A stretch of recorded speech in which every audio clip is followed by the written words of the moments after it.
They say red meats, eggs, and dairy. Okay. Well, let's talk about these three things right here.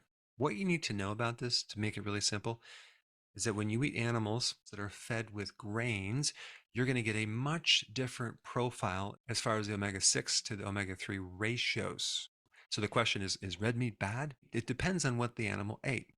Now, what about chickens? Well, chickens are probably one of the most highest sources of omega 6 fatty acids. So, if you get chickens from the farmer's market, you're going to get a much better profile.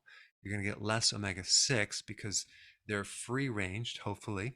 And so they consume more bugs, maybe less grains. And so, when you have pasture raised organic eggs, you're getting a much better profile with these ratios. Now, what about dairy? Where does dairy come from?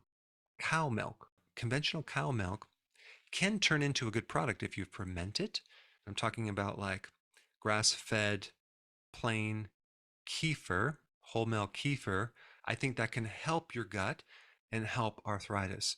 If you can find cheese from grass fed cows that's made from raw milk cheese like they do in Europe, that's much better than American cheese. So, again, you just have to differentiate the source of what that animal ate.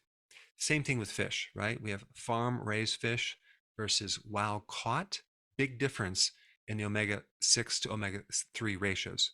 So, to keep this really simple, you want to have wild caught fatty fish like salmon, sardines, cod liver. You can get it in a can, wild caught. The cool thing about cod liver or cod liver oil is it's very high in omega 3, but it's also high in vitamin D and vitamin A, whereas fish oil doesn't have that. But fatty fish is really important. Farm raised fish is not a good deal. Seafood actually is a good source of omega 3.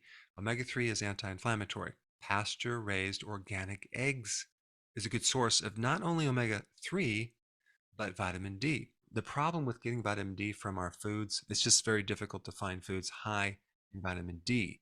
But vitamin D is a very powerful anti inflammatory for arthritis, so you'd want to consume the foods that align with that.